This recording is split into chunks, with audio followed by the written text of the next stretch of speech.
This is the best jollof you have ever made. I am so glad you like it, my love. I don't just like it, I adore it. And you.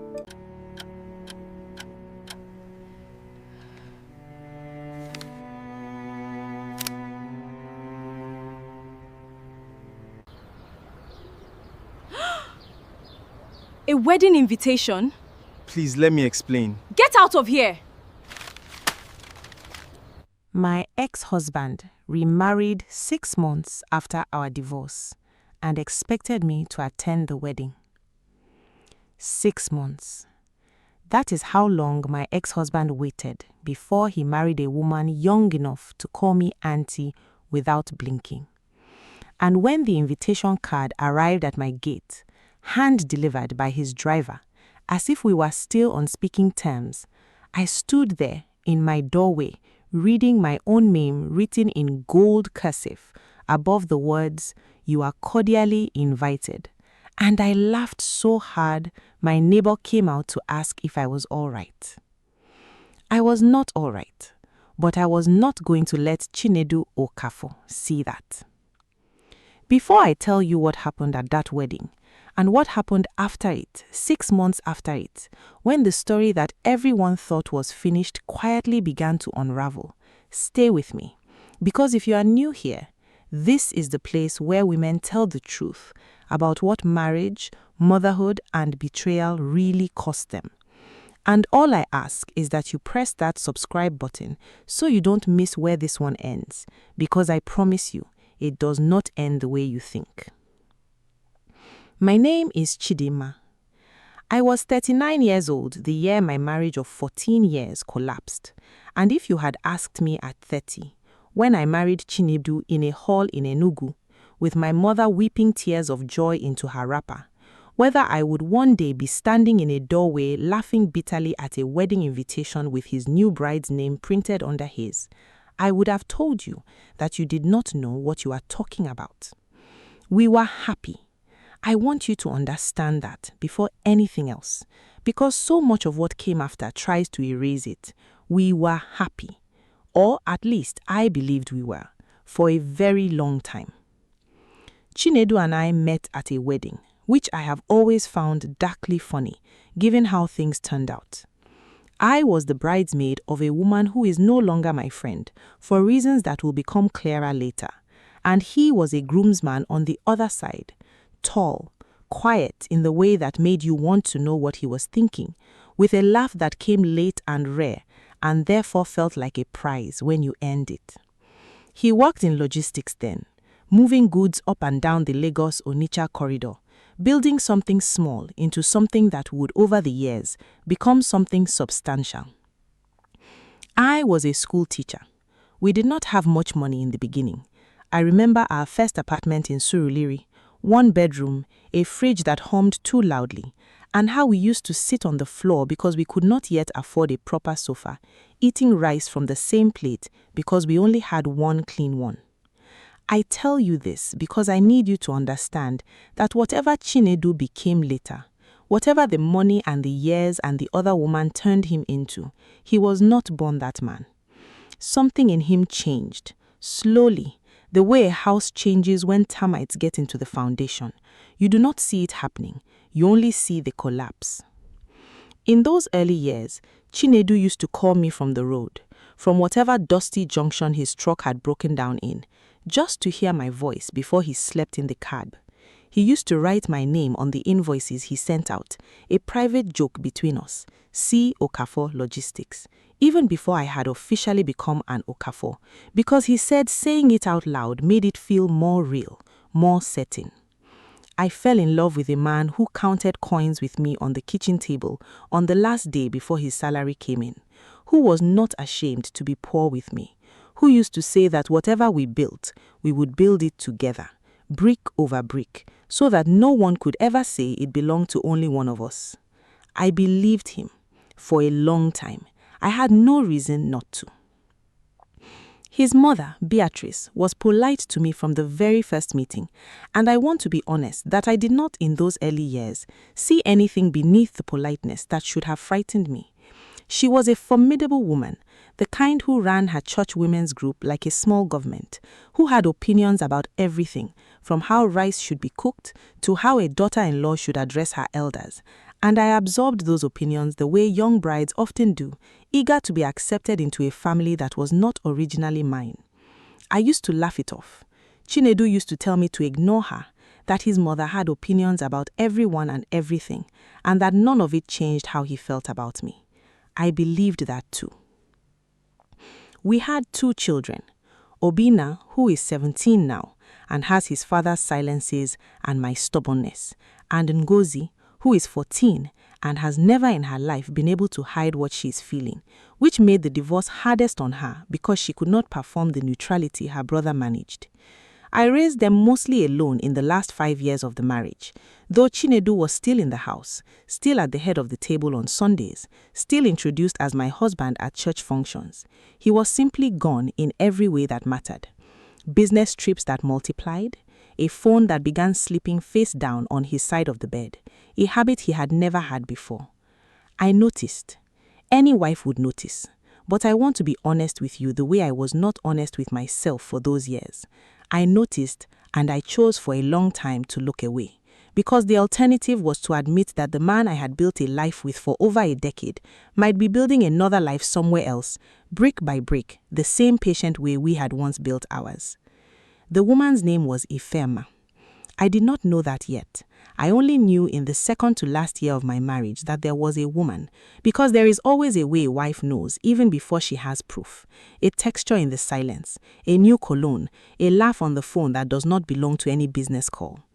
I confronted Chinedu twice. Both times he called me insecure. Both times he made me feel that my suspicion was the crime, and his behavior was simply mine to endure. That is a particular kind of cruelty that women who have been in long marriages will recognize immediately. When a man turns your intuition into your fault, when he makes you apologize for noticing what he is doing. There were smaller things too. Things I did not let myself add up at the time because doing so would have meant facing a truth I was not ready for. A new brand of cologne appearing in the bathroom cabinet, one he never explained. Business trips to Port Harcourt that grew from once a quarter to nearly once a month, always with receipts he was strangely careful to keep organized, as though preparing an alibi rather than an expense report. A Friday evening when he came home and without thinking called me by a name that was not mine, caught himself, laughed it off as exhaustion, and I laughed too, because what else does a wife do in that moment except pretend the ground beneath her has not just shifted?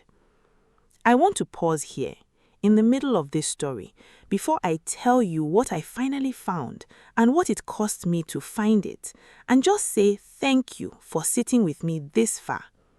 If a piece of this is reminding you of your own life, your own marriage, your own quiet noticing, do not forget to subscribe, because we are only getting to the part where everything I thought I understood about my own divorce turned out to be only half the story. I want to pause here because I promised you this would not be a simple story, and it is not. If I told you only that Chinedu cheated and I found out and we divorced, you would already know how this ends, and you would be wrong. There was a third person in our marriage long before Ifeoma, and her name was Beatrice, Chinedu's mother. I do not say this to excuse him. A grown man makes his own choices, but Beatrice had never wanted him to marry me. She had wanted from the very beginning a woman from a particular family in her hometown, a woman whose people she had already chosen when Chinedu was still a boy in secondary school.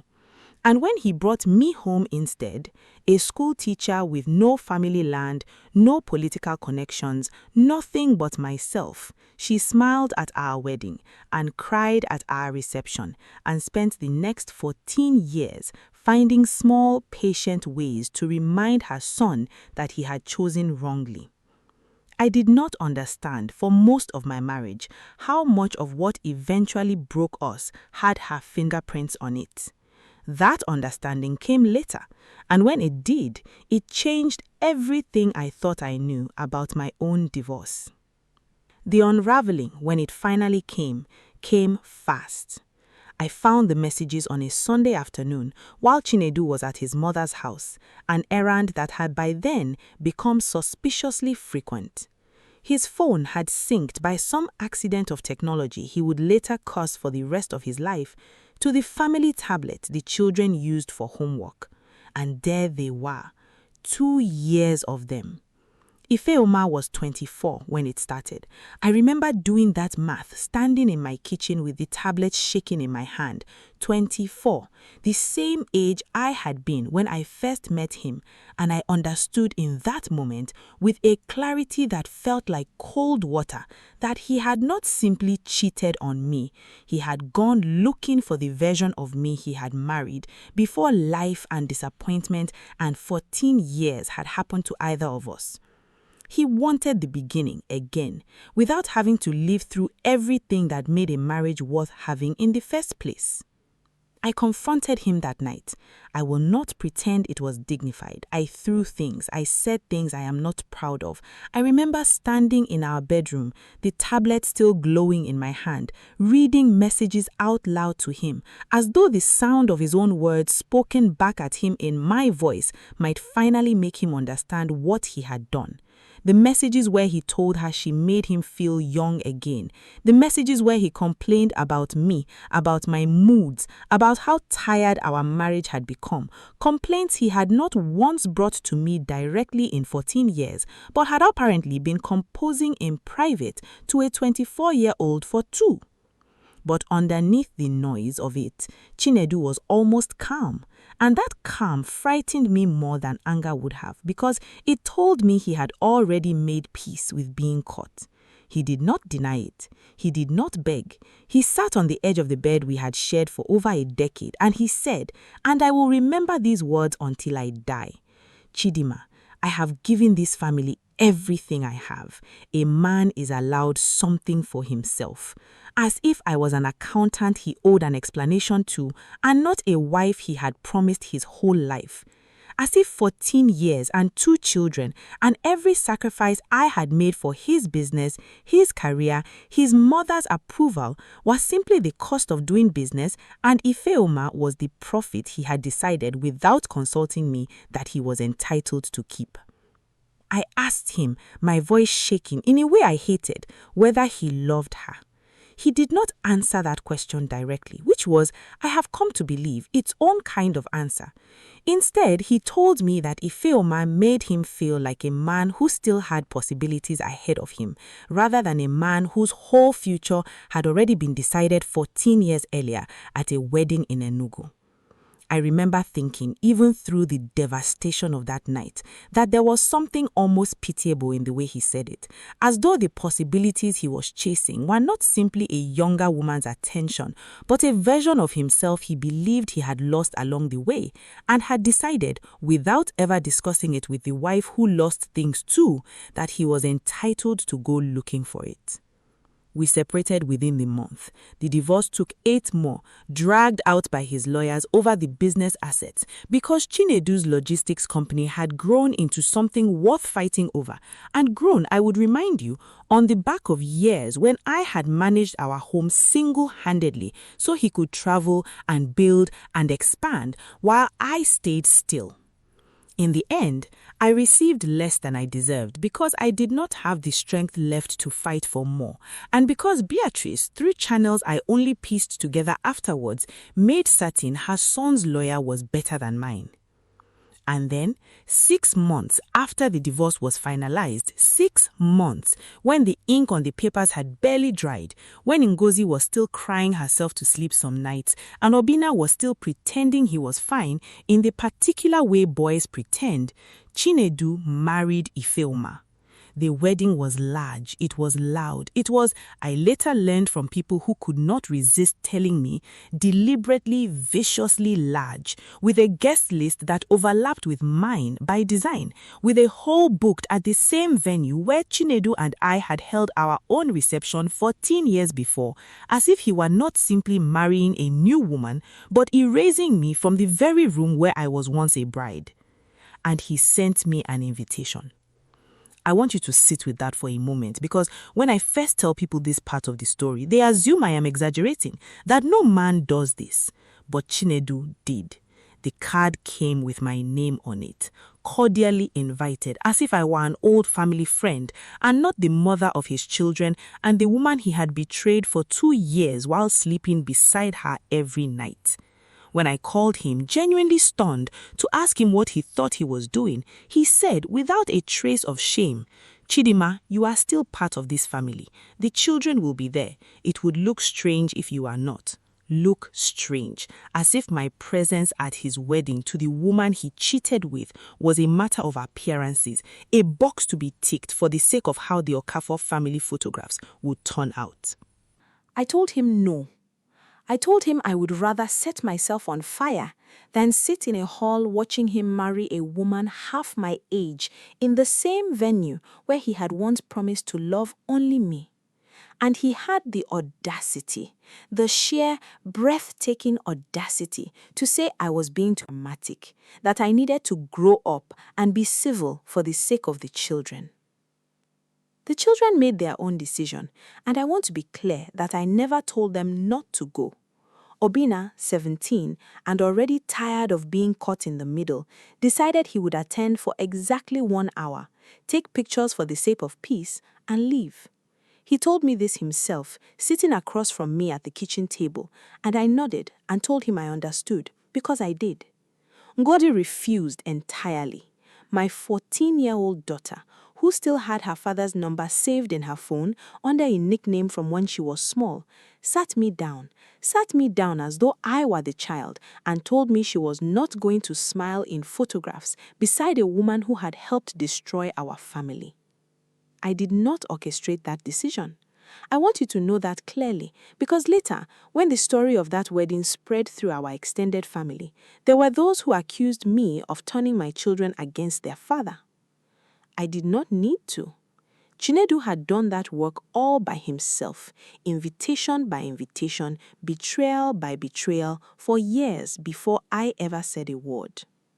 I spent the day of the wedding at my sister's house in Ikija, and I will tell you honestly, it was not a good day.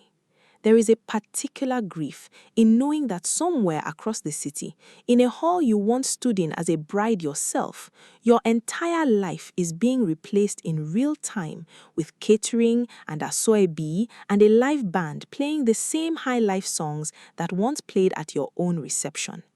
My sister Nkechi did not let me sit with my phone.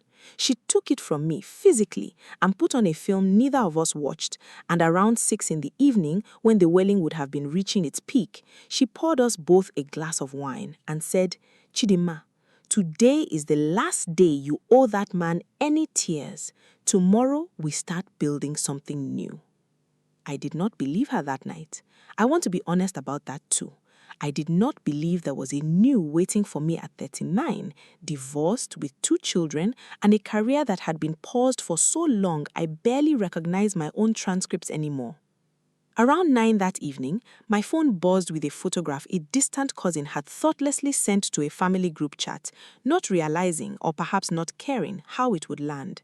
Chinedu in a sharp agbada, a filmer beside him glowing in white and gold, the same hall, the same chandeliers I had once stood beneath 14 years earlier, believing my own life was just beginning. Nkechi took the phone from my hand before I could say anything, turned it face down on the table and said quietly, "You do not owe today anything, Chidinma. Not your tears, not your anger, not even your attention. Let them have their noise. We are not required to listen." I did not believe her that night, but she was right, and it is because of that night and the months that followed that I am able to tell you this now with something that feels astonishingly like peace. The first month alone were the hardest, and I will not romanticize them for the sake of a tidy story. There were nights I sat in the dark of the house I had fought to keep, small, in a modest part of Ikeja, nothing like the duplex Chinedu now shared with Ifeoma in Lekki. And I asked myself what 14 years of my life had actually amounted to. I had given up promotions to be present for my children. I had shrunk my own ambitions quietly, patiently, the way women do without even noticing they are doing it, to make room for his. And at the end of it, he had walked away with a business built partly on my invisible labor, a new young wife, and a wedding hall full of well-wishers, while I sat in the quiet with 2 children who needed me to be strong for them when I could barely be strong for myself. But something happened in those months that I did not expect. I went back to school. Not literally, though eventually I did that too, but I went back to myself. I started tutoring privately in the evenings, building slowly on the reputation I had once had before I let it go dim for Chinedu's career. I reconnected with women I had drifted from during the marriage, women that Beatrice had always subtly discouraged me from spending time with because she preferred me isolated, dependent, easier to manage. And nearly a year after the divorce, at a parent-teacher function of all places, I met Emeka. I want to tell you about Emeka carefully, because I'm aware that in stories like this one, the arrival of a new man can feel like a cheap resolution, a bow tied too neatly on something that should stay messier a little longer. So let me say this plainly. Emeka did not fix me. Nobody fixes another adult. What Emeka did was simpler, and I have come to believe rarer. He was patient in a way Chinedu had never learned to be. He had a daughter close to Ngozi's age from a marriage that had ended not in betrayal, but in a slow, sad drifting apart. And there was something in the way he spoke about his ex-wife, without bitterness, without the need to win an argument that was years dead, that told me he was a different kind of man before I ever asked him to prove it. Our first real conversation happened while we were both standing at the edge of a school hall, waiting for our children to finish a debate competition. Neither of them knew we were secretly proud of them for entering. He asked me, without any of the performance men sometimes bring to a first conversation, how I was managing everything alone. And when I gave him the polite answer, the one I gave everyone, he simply said, "That was not what I asked," and waited. Nobody had waited for my real answer in a very long time. I found myself weeks later telling him things about the divorce I had not even told my own sister in that much detail, and he never once used what I told him as ammunition, never once made me feel that my wounds were an inconvenience to be managed rather than a history to be respected. We did not rush. I want to say that clearly for anyone listening who has been hurt the way I was hurt. We did not rush, and that is precisely why it worked. For the better part of a year, we were simply 2 tired adults having tea after our children's school events, slowly, carefully, learning to trust the ordinary again. A returned phone call, a promise kept about picking a child on time, a Sunday afternoon that unfolded exactly the way it was supposed to, with no vanishing, no unexplained silences, no cologne that did not belong to him. It was the unremarkable steadiness of it that healed me, far more than any grand romantic gesture could have. I had spent 14 years married to unpredictability disguised as love. What I needed, and what Emeka gave me without ever making a show of giving it, was simply consistency. Now here is where the story I promised you at the beginning actually begins to turn. Because if I ended it here, divorced woman finds new love, old husband remarries, the end, you would be forgiven for thinking you had heard this 100 times before. But 6 months ago, almost exactly 2 years after Chinedu's wedding to Ifeoma, my daughter Ngozi came home from a weekend visit to her father's house and told me something that made the floor of my kitchen feel unsteady beneath my feet. Ifeoma was pregnant when she married Chinedu. I do not mean pregnant after the wedding in the ordinary forgivable way that sometimes happens. I mean pregnant before, during the very final months of my own marriage, during the exact stretch of time Chinedu had looked me in the eye and sworn on our children's lives that whatever had happened with Ifeoma was already over, that he was trying to save our family. Ngozi had overheard Ifeoma's own sister mention it carelessly at a family gathering, doing the math out loud the way relatives sometimes do without thinking. The baby came 7 months after the wedding, but everybody knows it was more like 16 months from when it really started. I sat my daughter down and asked her gently to repeat exactly what she had heard 3 times because I needed to be certain I was not building a fantasy out of a child's misunderstanding. Ngozi, to her credit, had the presence of mind, even at 14, to have quietly noted the date on her phone the moment she had it, the way children do when they sense, without fully understanding why, that a piece of information matters. She told me Ifeoma's sister had laughed about it, actually laughed, saying something like, that one met her husband before the wedding met her, a joke that had clearly circulated within that side of the family for years as a private, knowing amusement, one nobody had ever thought to hide from a curious 14-year-old sitting quietly at the edge of the gathering with a plate of jollof rice, listening the way children always listen when adults assume they are not. I was not building a fantasy out of a child's misunderstanding.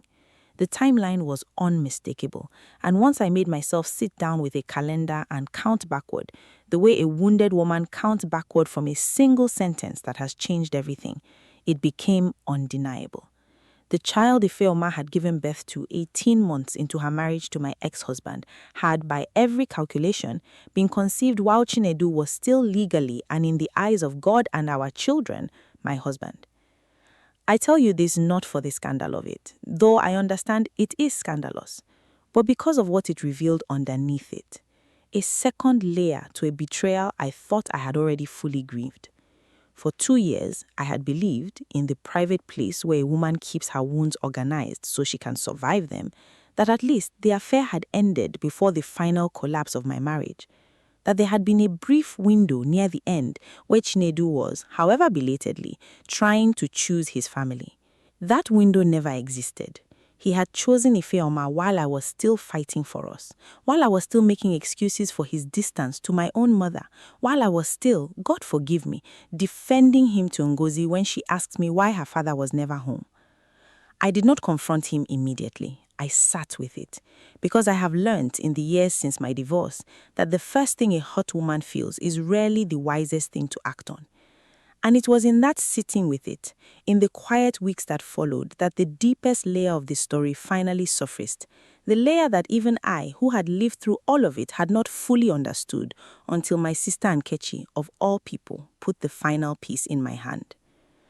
Nkechi had remained closer to certain people in Chinedu's family than I had, mostly through her own friendships that predated my marriage entirely. And one evening, over the kind of wine-loosened honesty that only sisters permit each other, she told me something Beatrice had let slip years earlier at a family function, something Nkechi had dismissed at the time as an old woman's bitterness, but had never quite forgotten. It happened, Nkechi told me, at a christening we had both attended years before I ever suspected anything was wrong in my marriage. Beatrice had cornered her near the drinks table, tipsy on the kind of self-satisfaction that makes people say more than they intend, and told her almost proudly that Chinedu had reconnected with the family from her own town, the family of the girl she had once hoped he would marry. She said it the way a woman announces a small triumph, a plan finally bearing fruit after years of patient tending. And Nkechi, who did not yet understand what she was being told, had simply nodded politely and moved on with her evening. It was only years later, sitting with me in my kitchen with the full weight of the pregnancy timeline between us, that Nkechi understood what she had actually witnessed that night. A mother-in-law confessing in plain language to something she assumed no one would ever think to connect. Beatrice had known about Ifeoma from the beginning. Not suspected, known. Because Ifeoma was the niece of the very woman Beatrice had wanted Chinedu to marry all those years ago. The family from her own town, whose alliance she had never stopped grieving the loss of. And when that original match fell through, and Chinedu married me instead, Beatrice had not simply disapproved from a distance for 14 years. She had patiently, deliberately kept a connection alive with that family, visiting on holidays Chinedu never mentioned to me, attending burials and traditional functions I was never once invited to, quietly rebuilding a bridge to a family she had never stopped believing her son belonged with. And when the opportunity arose, a young cousin, ambitious, unattached, working her way into Lagos society, needing an introduction to the right circles, Beatrice had all but placed Ifeoma in her son's path, had encouraged the friendship that became the affair, had smiled at family functions for 2 full years, knowing exactly what she was cultivating in her own house, while I sat across from her at those same functions, calling her mama and asking after her health. I will confess to you that when I first heard this, I did not know whether to feel vindicated or violated all over again, because it meant that the disintegration of my marriage had never truly been a private failure between 2 people who had simply grown apart, or even a simple betrayal by a weak man who wanted something new. It had been, at least in part, engineered patiently over years by a mother-in-law who had never accepted me and had finally found in her son's wandering eye the tool to correct what she considered 14 years of a mistake. Chinedu was not innocent in this. I want to be absolutely clear about that, because there is a temptation when you learn a mother orchestrated her son's affair to shift all the blame on her and let him simply become a victim of manipulation. He was not a child. He made every choice himself, every lie, every night he chose Ifeoma's bed over honesty with mine. But it explained finally why Beatrice had fought so hard for him in the divorce settlement, why she had never once in 14 years treated Ngozi and Obina to fully hers the way a grandmother should, why even at the wedding, guests told me, she glowed with a satisfaction that seemed disproportionate even for a mother watching her son remarry. I did not confront Beatrice. There would have been no purpose in it. Women like her do not apologize. They simply recalibrate, find a new way to insist they were right all along, the way she had already begun doing among her church women, I later heard, framing Ifeoma's affair as evidence that this generation of girls has no home training, as though she herself had not built the very bridge that brought Ifeoma into her son's bed. But I did, finally, 6 months ago, sit down with Chinedu, not in anger this time, but with a calm that unsettled him far more than my earlier rage ever had. We met at a quiet restaurant in Ikeja, neutral ground, and I watched him arrive already tired in a way I had never seen him look during my marriage. Not the tiredness of overwork, but the particular exhaustion of a man watching a second carefully built life come apart the same way the first one had. I told him what Ngozi had overheard. I told him what Nkechi had learnt, watching his face the entire time like you watch weather move across a field, waiting to see which parts of the sky would darken first. Something in his face cracked open, because I do not think, even then, even after everything, he had expected me to know the full shape of what had been done to our marriage. He sat very still for a long moment before he spoke, and when he finally did, his voice had none of the calm authority I remembered from that first devastating night years earlier. He did not deny the timeline of the pregnancy. He could not with the dates laid out between us as plainly as they were. He admitted, quietly, almost as though confessing to himself rather than to me, that his mother had indeed encouraged the connection with Ifeoma's family for years before anything happened between them. That he had told himself for a long time it was harmless, an old woman's wishful thinking he could simply ignore until it stopped being harmless and became something he no longer had the will to resist. What he said next was the part that told me finally and completely that he had not truly changed at all. His marriage to Ifeoma, he told me, was already falling apart. She had begun an affair of her own with a business associate of his within the last year. A man who had helped expand the very logistics empire Chinedu had once built partly on my labor. A man Chinedu had trusted with his warehouses, his contracts, his expansion into the Eastern Corridor. He said it almost pleadingly, leaning forward across the table, as though the collapse of his second marriage should somehow restore something between us, as though I would hear that Ifeoma had done to him what he had done to me and feel some obligation to comfort him for it, as though symmetry were the same thing as justice, and justice were the same thing as an invitation back into my life. I felt nothing of the kind. I felt, if I am honest with you, a strange and unexpected sadness, not for Chinedu specifically, but for the whole architecture of it, for how much pain a family can manufacture out of pride and old grudges, and a mother's refusal to let her son choose his own life, for how two women, Ifeoma and I, had both in our different ways been used by people who claimed to love us, and for how Ifeoma, whatever role she had played in destroying my marriage, was now living inside the same wreckage I had once lived inside, with a man who had proven twice now that loyalty was not something he knew how to give. Their marriage formally ended 4 months ago. I did not celebrate it, though I will not pretend there was not a private, quiet satisfaction in watching the hall they had married in, the same hall Chinedu and I once married in, become in the local gossip a kind of cautionary joke, a venue people half-jokingly said was cursed for the Okafor men. What I felt more than satisfaction was clarity. I finally understood completely that none of what happened to my marriage had ever truly been about me being insufficient, unlovable, or not enough to hold a man's loyalty. It had been about a house, Chinedu's house family, that had never fully accepted me, and a son who did not have the courage, even after 14 years and 2 children, to choose his own wife over his mother's ambitions. Emeka and I are engaged now. I did not expect at 41 to be planning a second wedding, small this time, nothing like the spectacle Chinedu willed to erase me from a hall I once loved. We are marrying in my sister's backyard, under a canopy Nkechi has already started arguing with me about the color of, with perhaps 40 guests, people who have actually stayed and shown up for me across the hardest years of my life, rather than a hall full of business associates gathered to witness a performance. Emeka asked me when he proposed whether I was certain I wanted to do this again, knowing everything I now knew about how a marriage could be quietly hollowed out by people who claim to love you. And I told him the truth, that I was not afraid of marriage itself, only of marrying a man who would let his family's ambitions matter more than his own honesty. He has never once given me reason to fear that from him. Ngozi has forgiven her father in the small, careful way teenagers learn to hold complicated love for a parent who has hurt them. She visits him, but the nickname is gone from her phone, replaced now with simply Dad, a small formality that says more than any argument could. Obina is more distant with him still, though I tell my son regularly that his anger is his to work through in his own time, that I will not push him toward forgiveness or away from it, that healing is not owed to anyone on a schedule, least of all the man who caused the wound.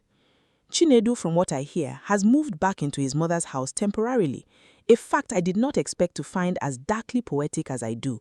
The man who chose his mother's design over his own marriage, now living inside the very house that built his undoing, alone, eating dinner across a table from the woman whose ambitions cost him 2 families instead of the one she had originally wanted to save. I saw Ifeoma once, months after everything came to light, in a supermarket in Lekki. We did not speak. There was nothing to say that either of us could have survived saying out loud. But I watched her for a moment longer than I meant to. This woman who had felt, in my private grief, like the architect of everything I lost. And what I felt was not the rage I once expected I would feel if I ever stood close enough to reach out and touch her. I felt instead something closer to recognition. 2 women, in different ways, at different ages, who had trusted the same man's promises and the same family's silence, and paid for it in currencies neither of us had agreed to spend. I think often about the invitation that started all of this for me, the one with my name written in gold cursive above the words cordially invited, as though I were a stranger to my own life's wreckage, instead of the woman who had built and lost the very thing being celebrated. I did not go to that wedding, and for years I wondered whether that decision made me bitter or made me wise. I know now it was neither. It was simply the first small act of a woman deciding that her presence was not owed to people who had already decided long before she knew it that she did not belong in the room. If there is one thing I want you to carry away from everything I have told you today, it is this. You are never obligated to attend the funeral of your own marriage dressed up as someone else's celebration, and the people who truly love you will never ask that of you in the first place. If this story moved you the way it moved me to finally understand my own life, subscribe so you are here the next time one of us finds the courage to tell the truth.